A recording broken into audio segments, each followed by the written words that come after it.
You're listening to the Voice of Russia in London. My name is Brendan Cole. The Islamist group ISIS is continuing to make gains in Iraq as the Western world tries to deal with the violent group. On the weekend, the leader of ISIS declared a caliphate. This stretches across parts of northern Iraq as well as Syria. The conflict is being seen by some as a spillover from the civil war in Syria. There, the civil war has raged for 3 years, and the Syrian army, commanded by Bashar al-Assad, has, against all predictions, managed to stay steadfast. Many had predicted its demise, or at least its disintegration. But why have opposition forces in Syria been unable to topple it and Bashar al-Assad? Well, Kamal Alam is an analyst of the region and has written extensively about Syria. He was an advisor to the British Army on Afghanistan and Pakistan relations. And previously he worked at the International Institute for Strategic Studies. There he conducted research into groups like Hezbollah and the Taliban. He has just written an article for the website opendemocracy.net, where he outlines the history of the Syrian army, which he says goes a long way to explaining just why efforts to topple it have failed. I spoke to him and I started by asking him if the West had underestimated the Syrian army and why. I suppose what we're seeing almost 3 years on from the start of conflict in Syria is a very successful Syrian army. And you've written an article for Open Democracy called Pax Syriana, or at least headlined Pax Syriana, neither vanquished nor all conquering. Do you think that the West has underestimated the strength of the Syrian army, the organization of the Syrian army, and why do you think that is? I think there was a massive rush to judgment when the Syria conflict began, that this is going to be like Libya or even Egypt and Yemen or Tunisia, where they will see a lot of people from the Syrian military, basically leaving and joining either the so-called revolution or rebellion and coming over to some of the groups that the West and the Gulf Arabs were supporting. And that hasn't happened because unlike the Egyptian army or the Libyan army, or the Yemen army, which never existed, the Syrian army has a very rich history of professionalism, which is a strong institution, which is multi-ethnic, which is multi-religious, completely non-sectarian. And the way the Syrian military was built in the last 40, 50 years, it cuts across the urban and rural divide. It brings together, the suave, urbane elements from the big cities like Damascus, Aleppo, Deir ez-Zor, Homs, Hama, and also took in the more rural, tribal nature of, the desert of Syria near the Iraq border, Jordan border. And they very successfully merged into a force which was a mixture of old Russian training, Arab nationalism, and also some of their officers were schooled even in Western military academies. So as a result, their exposure was to the Russian military theology, the Western military, and even in an Arab perspective, and they have held together very well. Now, since Syria became independent, there have been quite a few army coups. So in terms of the fabric of the political society of Syria, they've both, I guess, acted against political forces and for them. Absolutely. So when the French took over, what is now modern Syria, they built a very sectarian army. So the French built a very sectarian army which drew upon just the Christians, Alawites and Druze. However, once Syria became independent, the various coups that happened basically were a result of the instability that the French had left, behind them.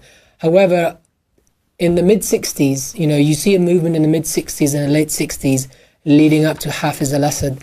And actually, one could say that Hafiz al-Assad's, great genius military mind was he brought in a lot of the people who were outcasts in the beginning.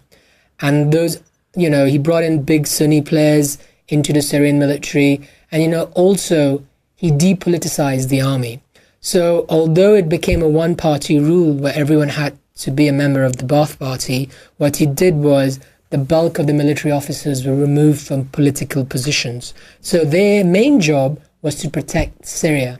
Because again, we must realize Syria was facing multiple enemies.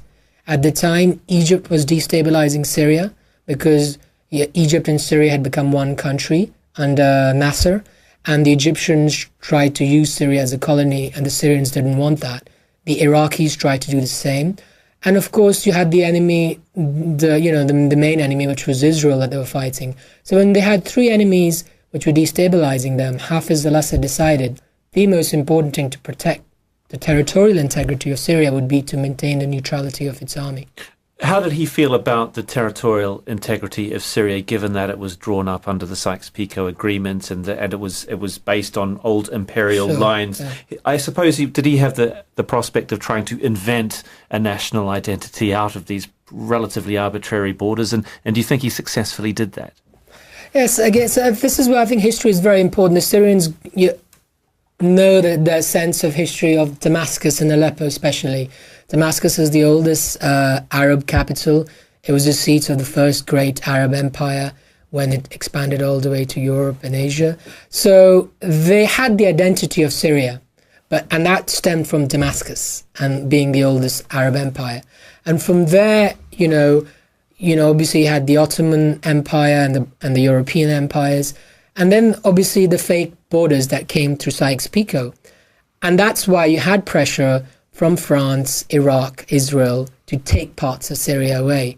And that's where he forged an identity with the military, where the military were tasked with not just protecting Syria, but also intervening in countries like Lebanon, Jordan, Iraq, because if they didn't do that, the others would intervene in Syria, as the Egyptians and the Iraqis were doing. So for Syria to survive, it had to be dominant in the region. Without big economic resources, they did become the big power in the region. So Nasser's idea of a pan-Arab nationality wouldn't really have had that much impact on an army that was kind of fostered on the sense of Syrian identity. Absolutely. In the beginning, people warmed to Nasser. Nasser was a great Arab hero, and he was supported, and that's why Syria joined into what became the United Arab Republic. However, some of the plans that the Egyptians were using Syria more to dominate Iraq and Lebanon. And, and a lot of senior Egyptian officers like Abdul Hakim Amir, who came to Syria, they started undermining Syrian military elite. And the Syrians were not going to have this. Because again, Nasser saw that Syria would be the key to controlling Lebanon and Iraq.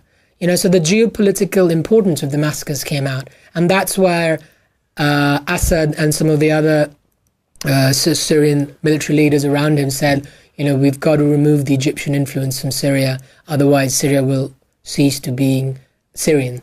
And that's what they did. You're listening to The Voice of Russia in London. My name is Brendan Cole. I'm discussing the conflict in Syria and the role of the country's army in it.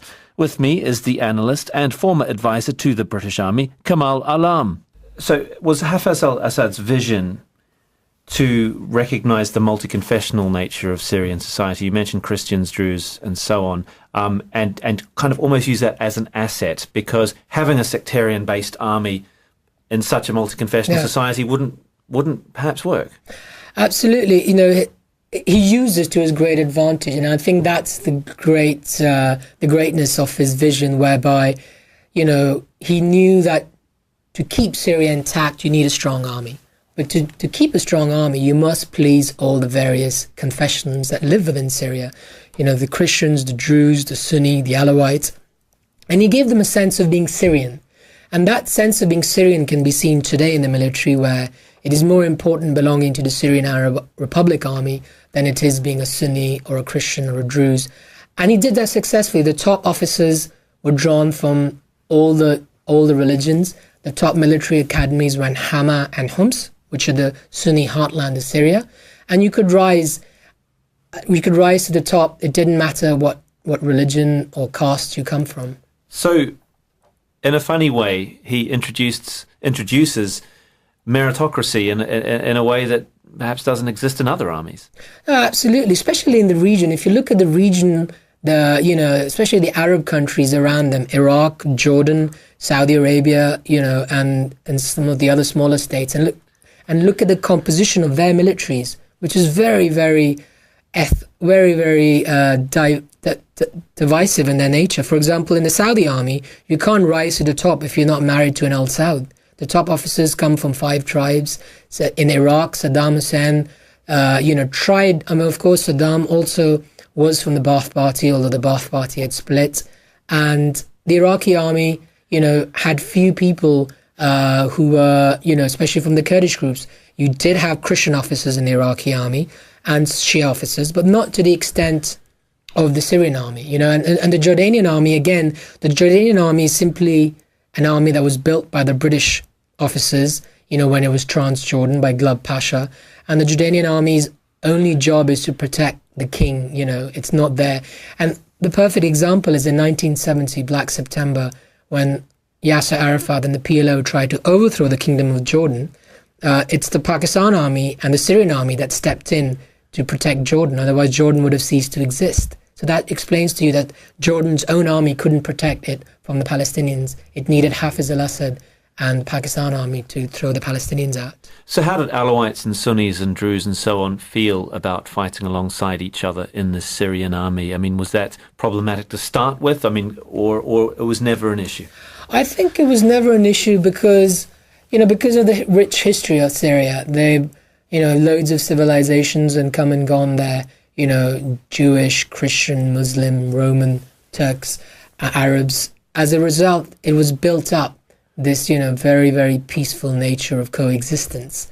And that's why it's important to learn from history. In the 1870s, when there was a massive civil war in Mount Lebanon between the Druze and the Christians, it was the Syrians from Damascus, who came in to make peace with the Christians in Lebanon. Of course, at that time it was Ottoman territory, but it was still what is now mostly Syrian Sunnis, Syrian Alawites, and Syrian Christians who brought peace to Lebanon. So they had this rich history of living and trying to live in peace. And of course, it hadn't been perfect like in any part of the world, but they learned to stick together and work through it. So is it surprising that people tend to view Syria being run by an Alawite elite headed by Assad, and that I guess the impression is that the army is run along those kinds of lines? What you're saying is completely at odds with that perception. Do you think militarily that hasn't been taken and put into the equation in terms of how to deal with Assad's army? Absolutely. I mean, when this conflict began, you'd see all these new experts that came out saying, oh, it's an Alawite government, it's an Alawite army, and it'll fall in a month or two. Even the Israelis, Ehud Barak, infamously said in 2 months, Syria will fall. And a lot of people said it'll fall because, it's an Alawite government. And there's absolutely no way a minority Alawite group, which is, less than 20%, can by force control Christians and Sunnis, because that just can't happen. It's not possible physically. And one of the reasons, and actually the world's best expert on Syria was a man called Patrick Seal. Patrick Seal was an Oxford academic from England who just passed away 2 months ago. And no one listened to his advice, When this conflict began 3 years ago, everyone knew he's the world's top expert. And I quote him in my research as well. He was immediately labelled as an Assad sympathiser just because he spoke the truth. He's an English academic from Oxford. Why would he be? He was a neutral, So people, I think there was a deliberate attempt in the West not to listen to people who knew their stuff. Patrick Seal is one example. And what was he saying? What was his advice? He was saying that we shouldn't alienate Assad, by making him the target and say we need regime change and it's an Alawite thing. The West is almost forcing, along with Saudi Arabia and Qatar, a sectarian war. Because by going out and giving out messages in the media which says this is an Alawite government controlled by Iran and Russia, you're giving out a message to a lot of people. Let's face it, most people don't know a lot about Syria because everyone lives their own lives. They don't know the intricate details. So when the media war began against Syria, this very soon became a sectarian war, which was imposed on Syria from countries like Iraq, Saudi Arabia, and unfortunately some Western countries helped in that. So his advice was not to exclude Assad from talks, from the solution. Absolutely. He wasn't necessarily calling for arming of rebels or anything like that. No, definitely not. He was also saying, don't use a negative narrative in the media, because we all know that we live in a world where the media, runs, so much influence in conflicts. We've seen that in the last 10 years, how important social media is. So when you use media as a tool to keep propagating a message of, oh, it's a sectarian government, this is happening, that's happening, whilst no one actually looked at the brutal facts of who were the generals, who were the defense ministers, who were the finance ministers, what was their makeup. And Patrick Seal was like, you have to go and work out a solution, work with the Russians, work with the Iranians, and learn from what mistakes you've made in Egypt, Libya, and Iraq. You're listening to The Voice of Russia in London. My name is Brendan Cole. I'm discussing the conflict in Syria and the role of the country's army in it. With me is the analyst and former advisor to the British Army, Kamal Alam. What influence does Russia have on Syria, on Assad, and what influence does Iran have, either in material that it provides, training it provides? Is it overstated, do you think? I think it is overstated. Of course, the historical linkages are there. The Russians were the biggest military suppliers to Syria for the last 30, 40 years. And, Iran also has a huge influence. However, the main reason Syria survives today in a majority is because of the Syrians themselves. Of course, you have international allies in Iran, Russia, and in China as well. There is military support, there's technical support, but you don't have heavy weapons, as some people have alleged that, the Russians are providing. A good example is the S-300, air batteries. They have not been provided to Syria, which are the latest Russian technology in shooting down jets. Even if you look at the air war, where the Turks and the Syrians have intercepted each other's jets and shot each other down, the Syrians have very obsolete planes, but they have a very highly trained air force with very good pilots who managed to shoot down Turkish jets.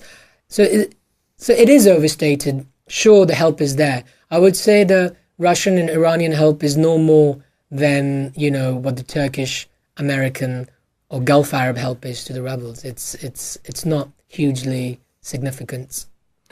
So, from what you're saying, the strength of the Syrian army seems to suggest that they won't be defeated. Yeah. Is it what can the rebels take from that? Well, they're the insurgent groups and so on, those who oppose Assad. What would their tactic be? What would their next move be if it's an unwinnable war for them? I think they, like I said, you had the chemical weapons attack last year, which, there is no intelligence either way to suggest who did it. But there are a lot of people out there. Seymour Hersh in the New York Times suggested it was perhaps done by Saudi and Turkish intelligence to preempt Western intervention, because the rebels know they cannot knock over the Syrian military. The only way they can remove that is if they have Western military intervention.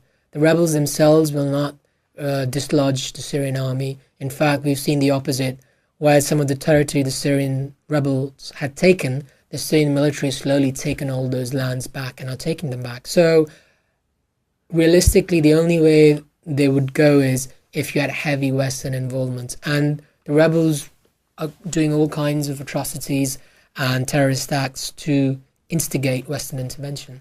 So to what extent is there spillover into Iraq and the march of ISIS? Now we hear the declaration the other day of a caliphate encompassing both parts of Syria and parts of Iraq. I suppose that's been discounted by many more moderate Muslims or even Al-Qaeda themselves. Yeah. What a claim to make, a caliphate. But to what extent is Syria and the conflict there responsible? Yes, some people say, that this is a direct spillover. And of course there are relations and the spillover is there. No one can deny the fact that the conflict in Syria has also led to some of the problems in Iraq. But I think one of the main problems in Iraq has been that the Nur al-Maliki government has not been fully inclusive, of non-Shia groups. And again, it's an interesting parallel to Syria and Syria's army. The Iraqi army that was built actually by the Americans somehow just forgot to include the Arab Sunnis in the army, and because they de-Baathified the Iraqi army, they got rid of, the bulk of the Sunni Arabs in the army. The conditions were right for this kind of rebellion. And whilst the Syrians have been a calming influence, because the Syrians have been trying to tell Maliki, look, you've got to include the Sunni Arabs, because you've got to learn from us. There's no way we could have survived that, including everyone. But ISIS have been given a boost because, the Gulf Arab states see them as some kind of proxy. They might deny it, but, at the same time, the Saudi ambassador to the UK wrote a letter to the Daily Telegraph saying the West should not intervene in Iraq on ISIS.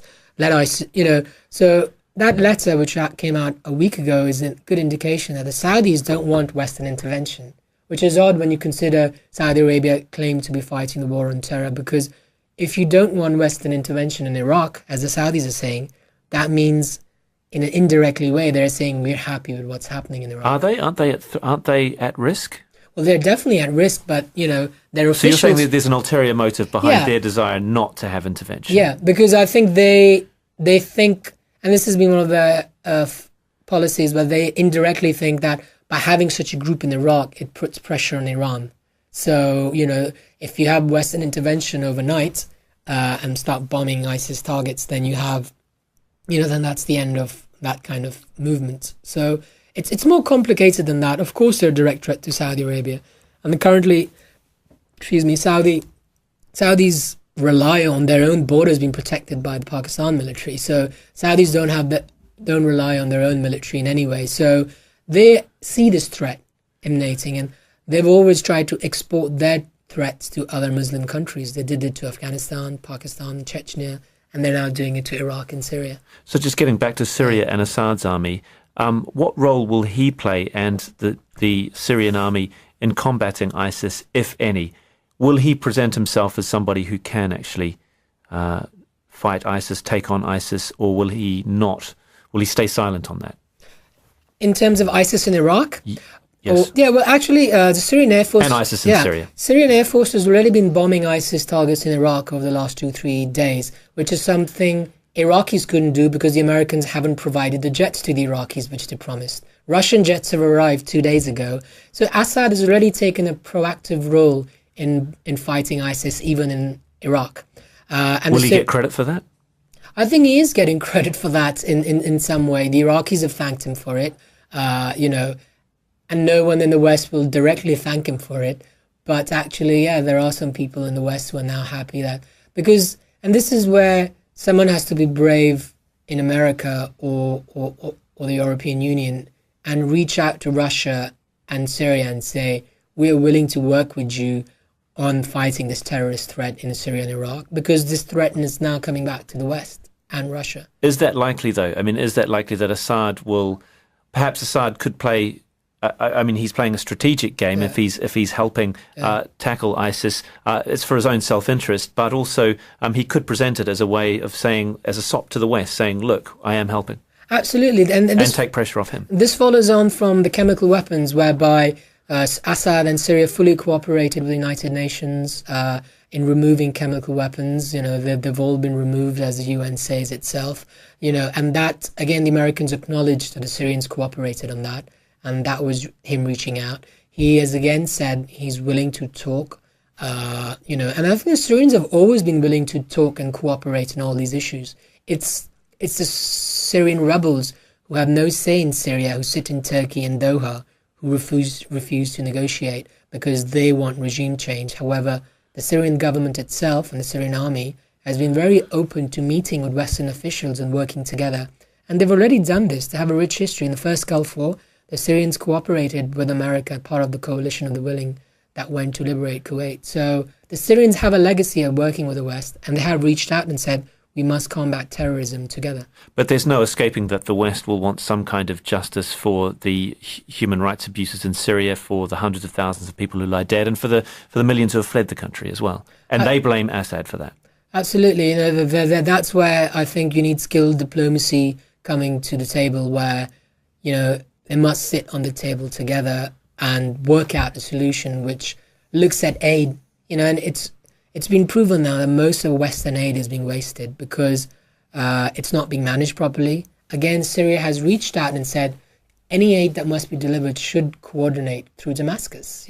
At the moment, a lot of the billions of dollars have been wasted in Lebanon and Jordan because Jordan and Lebanon themselves keep half the percentage for themselves, because they're poor economies. So, yes, I mean, there has to be an accommodation, as you ask, with some of the awful events that have happened in Syria. But that can only come through talk. And in Geneva, we saw that Assad had sent his A-team, to talk to the West about a durable solution. And actually, they came to a ceasefire in Homs. They evacuated a lot of the elderly and the women and the children and non-combatants. But of course, the way Syria's army looks at it, if someone's picked up a gun and fought against them, you can't negotiate with them because that's treason. And in any justifiable civilization and army, if you do treason against your army, you're taken to account for it.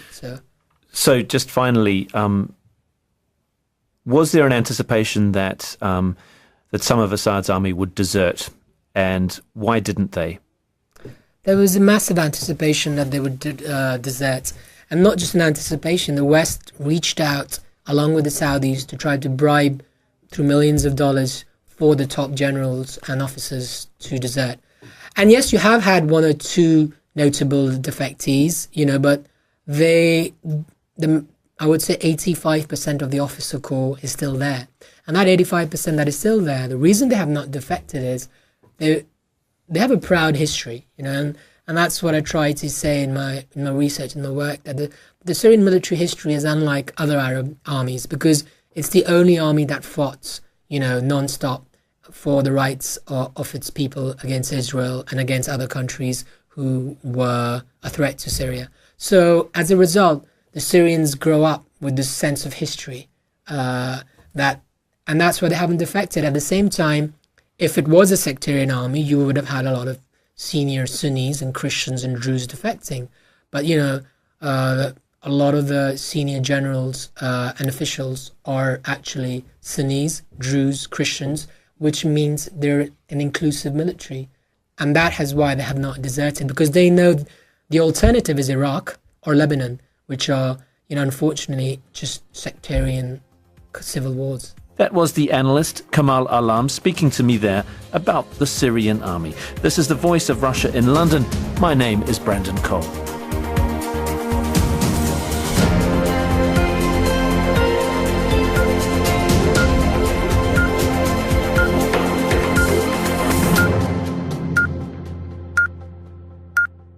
Joining either the so-called revolution or rebellion and coming over to some of the groups that the West and the Gulf Arabs were supporting.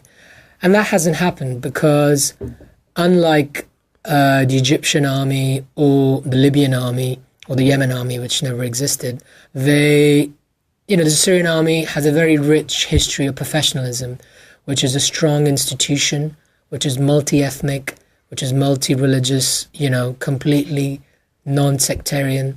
And the way the Syrian military was built in the last 40, 50 years, it cuts across the urban and rural divide.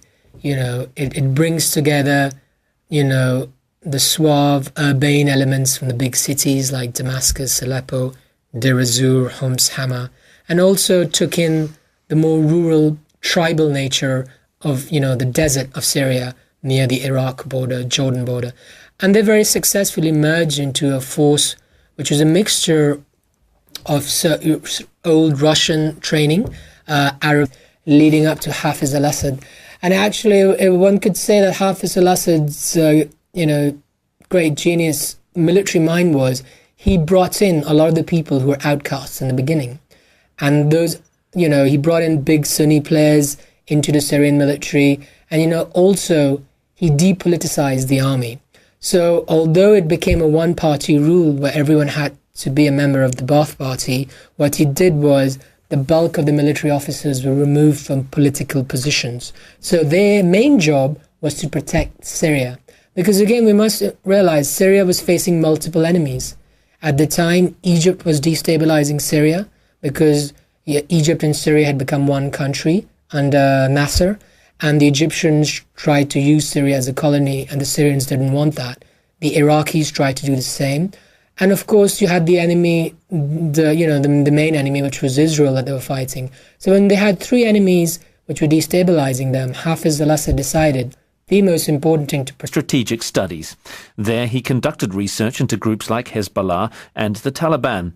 He has just written an article for the website opendemocracy.net, where he outlines the history of the Syrian army, which he says goes a long way to explaining just why efforts to topple it have failed. I spoke to him and I started by asking him if the West had underestimated the Syrian army and why. I suppose what we're seeing almost 3 years on from the start of conflict in Syria is a very successful Syrian army. And you've written an article for Open Democracy called Pax Syriana, or at least headlined Pax Syriana, neither vanquished nor all conquering. Do you think that the West has underestimated the strength of the Syrian army, the organization of the Syrian army, and why do you think that is? I think there was a massive rush to judgment when the Syria conflict began, that this is going to be like Libya or even Egypt and Yemen or Tunisia, where they will see a lot of people from the Syrian military, basically leaving. And